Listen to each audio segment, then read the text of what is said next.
Olá pessoal, então hoje eu vou responder a duas perguntas que me enviaram lá no Instagram. Fique até o final porque o vídeo está bem bacana.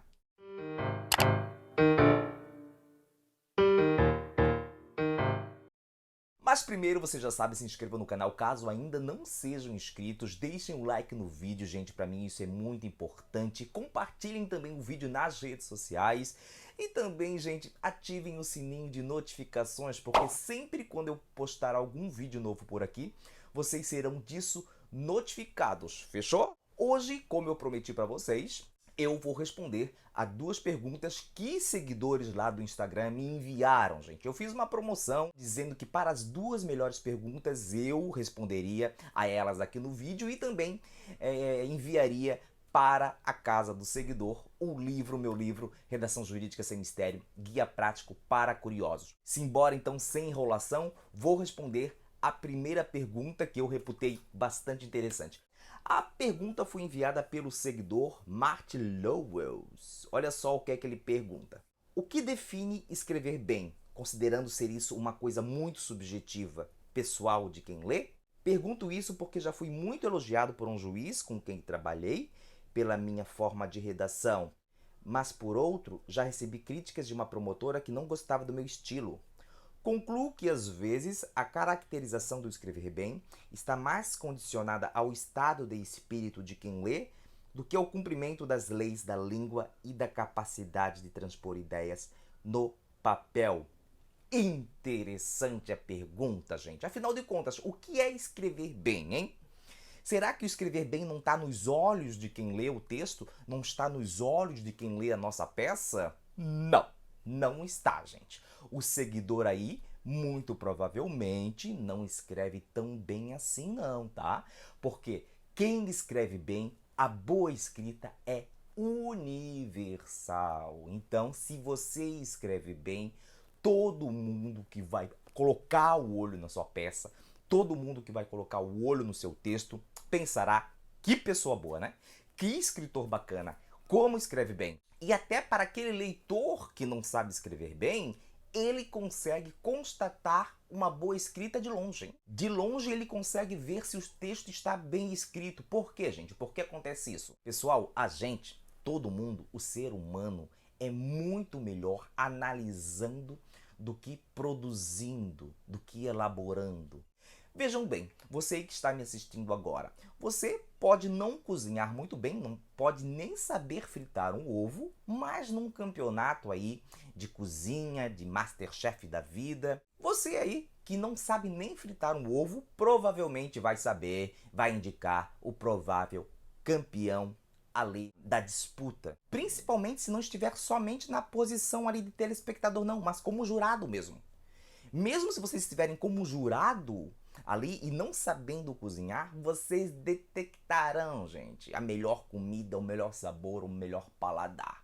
Outro exemplo também, vocês estão lá assistindo a um campeonato de dança e muito provavelmente entre ali 10 duplas ali de dança, vocês acertarão quem será o grande vencedor ali do campeonato de dança, mesmo não sabendo dançar, mesmo sendo duros como uma pedra, tá?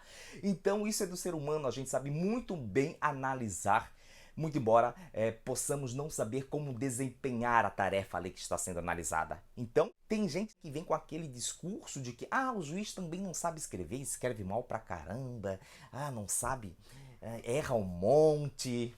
Parem com isso, gente. Não é porque o juiz não sabe escrever que ele não vai saber detectar uma boa escrita. Porque, de novo, uma boa escrita é universal. Boa escrita é universal. O que quer dizer isso mesmo, professor? Quer dizer o seguinte, você escreveu um texto, uma pessoa gostou do seu texto e a outra não gostou, o seu texto não está bem escrito. Legal? Bacana? Quem lê pode não concordar com o que está escrito, mas que vai concordar que está bem escrito, isso vai. E vamos para a segunda pergunta vencedora, e lembrando que o autor da pergunta receberá em casa o meu livro Redação Jurídica Sem Mistério, Guia Prático para Curiosos. Vamos a ela. Pergunta enviada por diegoandrade.adv.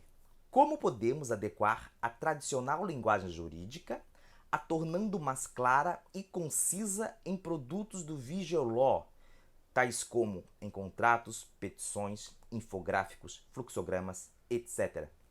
É interessante a pergunta, porque eu vou falar um pouquinho aqui sobre Vigioló com vocês, tá? Não sou um grande expert no assunto não, longe disso, mas eu vou dar a minha opinião. Primeiro, o uso do Vigioló em peças jurídicas, em contratos, é legal? Gente, eu ia com bastante calma aí, hein?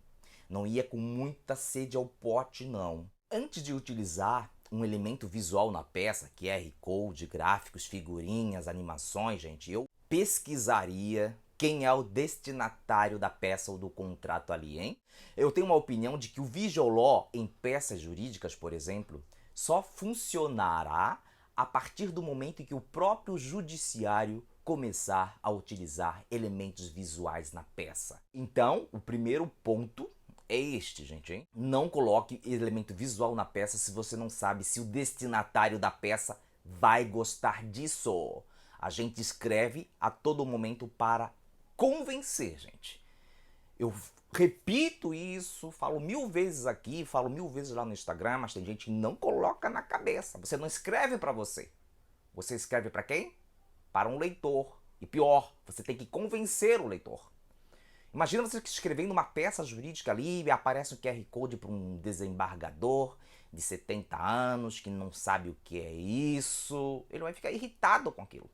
Então, primeiro, eu já fiz até um vídeo aqui no meu canal falando sobre como você consegue descobrir para qual câmara, qual turma o recurso de vocês será distribuído, a fim de que a partir disso, a partir da ciência para onde o seu recurso vai ser distribuído, você consegue aí estudar o perfil do relator que apurará o seu futuro recurso, tá, gente? Então, não vai colocando elementos visuais na peça sem saber se o leitor gosta disso, sem saber se o leitor vai receber isso com bons olhos ou se surtirá o efeito contrário, né? O leitor fica desconfortável, ficará desconfiado daquilo que recebe. Este é o primeiro ponto, hein? Vai usar elemento de Vigioló? Eu acho bacana, eu acho interessante até, mas estude o leitor. Estude aquele a quem vocês devem convencer,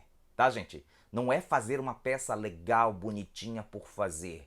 Quem está lendo é que deve achar, não você, tá? Mas preste atenção que o seguidor, ele escreve assim na pergunta: como podemos adequar a tradicional linguagem jurídica a tornando mais clara e concisa em produtos tal do Vigioló?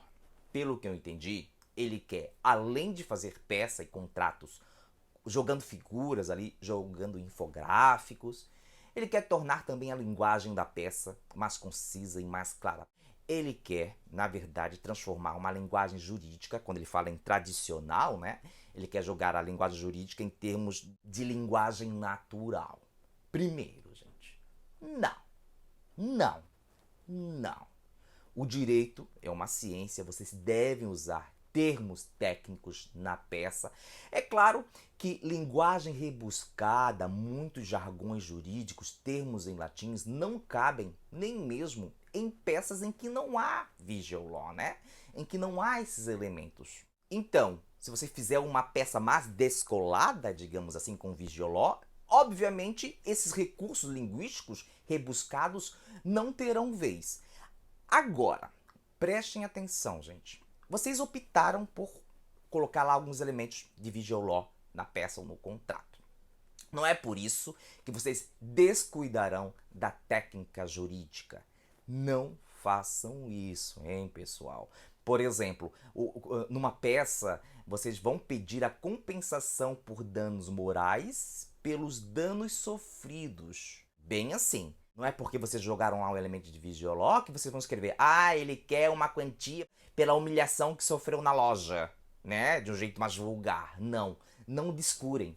Não descuidem dos termos técnicos. Quem está analisando a peça está já acostumado, porque assim deve ser, a encontrar termos técnicos na peça. Mesma coisa se vocês forem redigir um contrato. Vamos aqui, por exemplo, pegar o contrato de alienação fiduciária em garantia. E a gente sabe que nesse tipo de contrato sempre aparece aquela cláusula lá, mais ou menos redigida assim: em garantia das obrigações principais e acessórias ora contratadas, o financiado transfere à financiadora o bem identificado na cláusula primeira, tornando-se possuidor direto do veículo. Assim, é bonitinho, é assim que deve constar mesmo. Não é porque vocês vão colocar elementos de Vigioló que vocês vão fazer uma redação do tipo: para que o banco não fique a ver navios em caso de descumprimento do presente contrato, o banco ficará com o automóvel da pessoa que está contratando, mas a pessoa que está contratando vai continuar usando pela cidade o automóvel. Tá? É claro que eu estou exagerando aqui, gente. Mas só para dizer para vocês, para não, mesmo se vocês usarem elementos do Vigioló na peça ou no contrato de vocês, vocês não devem se descuidar da linguagem jurídica tradicional. Não, porque a meu ver, isso provocará o efeito inverso de que vocês almejaram inicialmente, né? Vocês colocaram figurinhas, ainda por cima vieram com uma linguagem vulgar aí, uma linguagem natural que em nada tem a ver com a formalidade exigida pelo direito. Vocês me conhecem, né? Eu sou até bastante flexível no que tange à linguagem, né? Ao desenvolvimento da língua. Aquela história de que a língua é viva, né? É isso mesmo, pessoal. Mas, de novo, vou bater novamente nessa tecla, hein? Vocês escrevem para quem? Para um leitor, não para vocês, tá?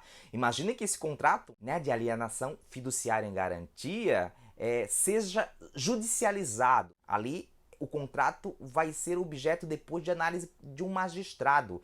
Imagina um magistrado lendo esse tipo de contrato aí nesses termos, gente. Soará mal, ele ficará desconfortável, tá bom? Então, foram essas duas perguntas. Parabéns aí aos vencedores. Eu espero que vocês, assim como eu, tenham gostado das perguntas e tenham ficado satisfeitos também aí com a resposta que eu dei aqui. De novo, gente, gostam do meu canal?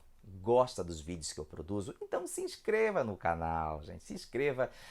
Para mim isso é muito importante porque quanto mais inscritos eu tiver aqui no canal, provavelmente o YouTube mandará os meus vídeos para um número maior de pessoas. Também deixe o like, porque assim o YouTube, da mesma forma, entenderá isso e distribuirá meus vídeos. Compartilhem o vídeo, gente, e ativem o sininho de notificações. Assim, sempre quando eu colocar algum vídeo novo por aqui, vocês serão disso notificados. Vou ficando por aqui então. Espero que vocês tenham gostado do vídeo. Forte abraço e até mais.